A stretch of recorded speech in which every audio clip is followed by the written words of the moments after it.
Hello friends, तो चलिए हम आज की स्टोरी शुरू करते हैं। एक गांव में एक जमींदार था। उसके कई नौकरों में जग्गू भी था। गांव में लगी बस्ती में बाकी मजदूरों के साथ जग्गू भी अपने 5 लड़कों के साथ रहता था। जग्गू की पत्नी बहुत पहले गुजर गई थी। एक झोपड़े में वह बच्चों को पाल रहा था। बच्चे बड़े होते गए और जमींदार के घर पर नौकरी में लगते गए। सब मजदूरों को शाम को मजदूरी मिलती। जग्गू और उसके लड़के चना और गुड़ लेते थे। चना भूंजकर गुड़ से खा लेते थे। बस्ती वालों ने जग्गू को बड़े लड़के की शादी करने की सलाह दी। उसकी शादी हो गई और कुछ दिन बाद गोना भी हो गया। उस दिन जग्गू की झोपड़ी के सामने बड़ी बमचक मची। बहुत लोग इकट्ठा हुए नई बहू देखने को। फिर धीरे धीरे भीड़ छटी। आदमी काम पर चले गए। औरतें अपने अपने घर जाते जाते एक बुढ़िया बहू से कहती गई, पास ही घर है, किसी चीज की जरूरत हो तो निसंकोच आ जाना। सबके जाने के बाद बहू ने घूंघट उठाकर अपनी ससुराल को देखा। उसका कलेजा मुंह को आ गया। जर्जर सी झोपड़ी, घूटी पर टंगी कुछ पोटलियां और झोपड़ी के बाहर बने 6 चूल्हे। जग्गू और उसके सभी बच्चे अलग अलग चना भूनते थे। बहू का मन हुआ कि उठे और सरपट अपने गांव भाग चले, पर अचानक उसे सोचकर धचका लगा। वह कौन से नूर गड़े हैं? माँ है नहीं, भाई भौजाई के राज में नौकरानी जैसी जिंदगी तो गुजारनी होगी। यह सोचते हुए वह बुक्का फाड़ रोने लगी। रोते रोते थक कर शांत हुई। मन में कुछ सोचा। पड़ोसन के घर जाकर पूछा, अम्मा एक झाड़ू मिलेगा? बुढ़िया अम्मा ने झाड़ू, गोबर और मिट्टी दी। साथ में अपनी पोती को भी भेज दिया। वापस आकर बहू ने एक चूल्हा छोड़ बाकी सब फोड़ दिए।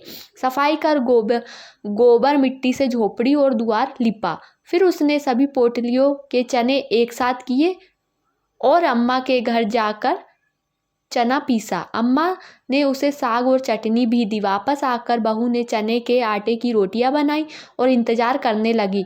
जग्गू और उसके लड़के जब लौटे तो एक ही चूल्हा देख भड़क गए। चिल्लाने लगे कि इसके आते ही सत्यानाश कर दिया। अपने आदमी का छोड़ बाकी सबका चूल्हा फोड़ दिया। झगड़े की आवाज़ सुन बहू झोपड़ी से निकली। बोली, आप लोग हाथ मुंह धोकर बैठिए, मैं खाना निकालती हूँ। सब अचकचा गए। हाथ मुंह धोकर बैठे। बहू ने पत्तल पर खाना परोसा, रोटी साग चटनी। मुद्दत बाद उन्हें ऐसा खाना मिला था। खाकर अपनी अपनी कथड़ी ले वे सोने चले गए। सुबह काम पर जाते समय बहू ने उन्हें एक एक रोटी और गुड़ दिया। चलते समय जग्गू ने उसने पूछा, बाबूजी मालिक आप लोगों को चना और गुड़ ही देता है क्या? जग्गू ने बताया कि मिलता तो सभी अन्न है, पर वे चना गुड़ ही लेते, आसान रहता है खाने में। बहू ने समझाया कि सब अलग अलग प्रकार का अनाज लिया करे। देवर ने बताया कि उसका काम लकड़ी चीरना है। बहू ने उसे घर के ईंधन के लिए भी कुछ लकड़ी लाने को कहा। बहू सबकी मजदूरी के अनाज से एक एक मुट्ठी अन्न अलग रखती। उससे बनिए की दुकान से बाकी जरूरत की चीजें लाती। जग्गू की गृहस्थी धड़कले से चल पड़ी। एक दिन सभी भाइयों और बाप ने तालाब की मिट्टी से झोपड़ी के आगे बाड़ बनाया। बहू के गुण गांव में चर्चित होने लगे। जमींदार तक यह बात पहुंची। वह कभी कभी बस्ती में आया करता था। आज वह जग्गू के घर उसकी बहू को आशीर्वाद देने आया। बहू ने पैर छू प्रणाम किया तो जमींदार ने उससे एक हार दिया।